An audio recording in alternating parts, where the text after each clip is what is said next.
Guys তোমরা দেখতেই পাচ্ছ আমি এখন যে পোলট্রি ফার্মে, তার কারণ হচ্ছে কালকে মুরগির বাচ্চা নামবে, সেই জন্য পোলট্রি ফার্ম পরিষ্কার করা হচ্ছে।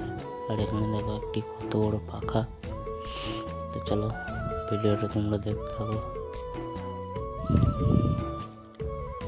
পাখাটা চালানো হবে সেটাও তোমাদেরকে দেখাবো। তো দেখো গাইস কত বড় পোলট্রি ফার্ম, এই যে পরিষ্কার করে চলছে, টাংনাই করে চেয়েছে মানে মুরগির সেই লিটারগুলো।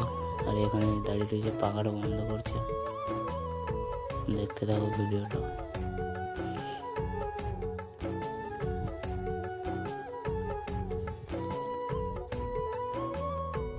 এইদিকে দেখো গাইস জড়ো করে রেখে দিয়েছি, খেলা হচ্ছে, তার কারণ কালকে বাচ্চা নামবে। আর এখানে দেখো গাইস জড়ো পড়ছে, দেখতেই পাচ্ছ, টাংনাই করেছে যে জড়ো করা হচ্ছে। আর গাইস তোমরা দেখো এবার এই পাহাড়ি, দেখো গাইস শুধু কত জোর হাওয়া হচ্ছে, কত বড় পাখা দেখতে পাচ্ছ, কত জোর হাওয়া হচ্ছে। তো ভিডিওটা ভালো লাগলে লাইক কমেন্ট সাবস্ক্রাইব করে দিও। ততক্ষণে টাটা, দেখা হচ্ছে অন্য কোনো ভিডিওতে।